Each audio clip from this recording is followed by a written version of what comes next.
بسم الله الرحمن الرحيم الحمد لله رب العالمين نحمده ونسبحه ونقدسه على آلائه ونعمائه ونشهد أن لا إله إلا الله وحده لا شريك له وأن سيدنا محمدا عبده ورسوله أرسله بالهدى ودين الحق ليظهره على الدين كله. اللهم صل وسلم وبارك وترحم على محمد وآل محمد كأفضل ما صليت وسلمت وباركت وترحمت على إبراهيم وآل إبراهيم في العالمين إنك حميد مجيد. وصل اللهم وسلم على خلفاء نبيك وأوصيائه وأهل بيته وأحبته علي أمير المؤمنين وقائد الغر المحجلين، وعلى البضعة الطاهرة فاطمة الزهراء سيدة نساء العالمين، وعلى سبطي نبي الرحمة وسيدي شباب أهل الجنة الحسن والحسين عليهما السلام، وعلى علي بن الحسين ومحمد بن علي وجعفر بن محمد وموسى بن جعفر وعلي بن موسى ومحمد بن علي وعلي بن محمد والحسن بن علي والخلف الهادي المهدي عجل الله تعالى فرجه وسهل مخرجه وجعلنا من أنصاره وأعوانه. عباد الله، أوصيكم وأوصي نفسي بتقوى الله ولزوم أمره. There is an ongoing debate in the community, in the larger community. When I say community, it doesn't mean here at this place, but in the larger community, among the Muslims with all their schools of thought,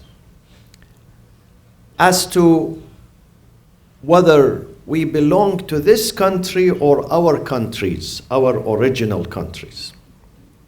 This is a legitimate question. Many people ask, which one is your home? Which one is your land? Which one is your soul?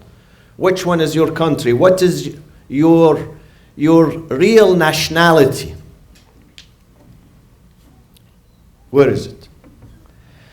Some people still believe that it's not appropriate. Sometimes they say it's not halal to live in these countries because we are a minority, and therefore it will compromise our worshipping. It will compromise our ethical values. It will compromise our religion. And they object to us as a community integrating with the larger society. Despite some of them, they've been living here for half a century. They came here as students, they graduated, they got jobs, they got married, they raised their children here, they benefited from this country, but still they come to me, why do you talk to this police department, to this department, to this? It's haram. They try to teach me what is halal and haram. No problem, we learn. I learn, I don't deny. I'm still growing and learning. So they call for isolation. And I said in the past, when it comes to us, Muslims living in America, we have three paths, three choices. Two of them do not work. One of them works. The first path is the path of isolation and segregation. To segregate yourself from the rest of the country, the rest of the society, complete isolation. You don't want to deal with anyone. You don't want to send your kids to school here, to universities. You want to get the benefits. Social security benefits are halal. But to integrate with the rest of the society is haram. That does not work, my friends. Your enemy would rejoice on this if you are isolating yourself. Because your enemy does not want you to have a voice, does not want you to have a role in this country, does not want you to have a say, does not want you to have an influence, does not want you to go to the ballot box, remain here, eat, drink, and die without having any importance, any significance, any role, any engagement. So this is not a choice, my friend.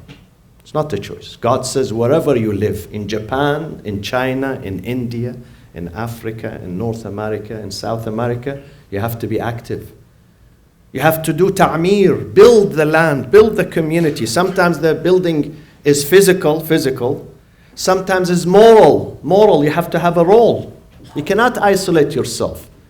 God said, we sent man to this earth to build the earth, to make it more peaceful, to invite people to do good. So staying in this land, living on this land, and staying away from the society is not a choice. You have to get involved. You have to reach out to the mayor. The mayor has to come and visit you. The chief of police has to come and visit you here. The sheriff has to come and you have to introduce yourself. You have to tell them, I'm a Muslim. See, nothing wrong with me. I'm not weird. I'm not a different creature. This is my wife. Those are my children. This is my food. This is my worshiping. This is my, business. Nothing wrong with that. This is how we introduce Islam. You don't take the book and tell people, my book is the best. They say, show me, where is the best? When it comes to books, we have many books. They all claim the books are the best. If you ask people, what is the best book? Sometimes in London, the teenagers, they tell you, Harry Potter is the best book. They don't agree with you that the Bible or the Quran or the Torah. You have to show this book in action in the society. Practice this book. Don't just give them the book. Practice it. Tell them, I'm trying to practice this book. So that is the first option, is useless. The second option is assimilation. Some people do that, unfortunately. They come to this country, immediately they erase their name. If his name is Ali, Muhammad, Ja'far, Umar, Sadiq, Abbas, Abdullah, he erases it, he adopts an American name. Why? Because he wants to fit in immediately. He thinks the white people would welcome him. Yes, Habibi, because you changed your name, so you are one of me. No, it would not happen, believe me. They change their religion. You know how many times I encountered people who came to me, we changed our religion. We are not Muslims anymore. We are Christians, we are this, we are Buddhist, They changed their religion. They don't have respect for their own identity, for their heritage, for their legacy, for their fathers, for their cultures. They don't have. This is also wrong. Yes, sometimes we have some ills in our societies, in our cultures, but not everything is wrong. Not everything is bad. Some of our cultural practices are good, compatible with the Quran. Then we come to and that is one is also wrong. Complete melting into the society, not preserving your identity, your heritage is also wrong.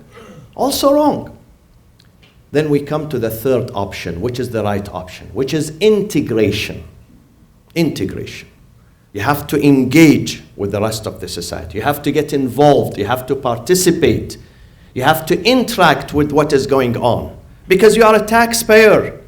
They are using your money left and right. So you have a right to say. You have a right to choose your mayor, your congressman, your representative to the House, your leader, your president. You have a right. You must change. But then integration has two folds, two branches. One is to preserve your Islamic identity, preserve your ibadah, your religion, your hijab. If you are a female Muslim, you have to preserve your hijab. You have to feel proud about it. You are not doing something wrong. Even you have to preserve your political views. Nobody in this country says, don't believe in this political view, you have to believe in that. This is not the Soviet Union here. You are free. You are free to support this one, that one, this idea, that idea. Nobody comes after you. Don't be afraid. The Constitution gives you the right to worship, to adopt any political affiliation, views, without any intimidation, without fear. But then the second branch, while you are a good Muslim, you become a good American too. Meaning that you raise your children on this soil. So you have to protect this soil. When I say protecting this soil, I'm not saying protecting the Pentagon or the White House. But the land, the community, your neighbors, your brothers, your sisters in this community. We have to protect them, we have to respect them, we have to deal with them, we have to interact with them. This is how we live as good Muslims. This is how we introduce ourselves to the world. This is how we do things here. So there is nothing wrong when we deal with American officials, elected American officials. We are not saying all of them are saints. Are our officials back in our countries saints? Show me a country where, mashallah, the government are all saints. They work for the people. Show me that. I will leave my home here and go there, live there. This is a struggle, ongoing struggle. We have some people who are bad, and we have some people who are good. So we have to work with the good. And this is how we combat the bad, the evil. This is through doing more good. One of the most important Islamic principles, very important, extremely important, that we have to practice in every corner, in every society, in every city, wherever you go. Don't forget two things. Al-amru bil-ma'roof wal-nahyu anil munkar. Enjoining what is good with your hand, with your tongue, with your money, with your effort, with your energy, with your mind, with your brain, and forbidding evil. We have to forbid evil. These are important duties, Islamic duties, moral duties. So, the third option, integration. This is our land. This is where your children are going to live and work and get married. And believe me, most of us are going to be buried here, whether we like it or not. Al-ardu lillahi wa liman ammaraha. The most beautiful Islamic maxim says, Al-ardu lillah. God does not belong to this race or that race, or this color or that color. Al-ardu lillah belongs to God, and whoever comes first and builds the earth, not destroys it. It belongs to you. You are a citizen of that earth, that land. اللهم اغفر للمؤمنين والمؤمنات والمسلمين والمسلمات الأحياء منهم والأموات تابع اللهم بيننا وبينهم بالخيرات. As I said, my friends, inshallah, Thursday, Friday, Saturday, the majalis of the Arba'een, inshallah, at 7 p.m. We do the salat, and after the salat. And if you want to donate for this majalis, please see either Hajj Shahidi or Hajj Moustafa. And also today, the last day, very last day, where we collect money for the Arba'een, the ziyarah for the Zuwar of Arba'een. If you want to give the money, today is the last day, inshallah, 1 week before the Arba'een. Allahumma aghfir lil mu'minina wal mu'minin wal muslimina wal muslimat al ahya'i minhum wal amwat wa ajjil fi faraj imamina wa maulana sahib al asr wal zaman wa ila arwah al mu'minina wal mu'minat thawab al fatiha ma'a as salati ala Muhammadin wa ali Muhammad.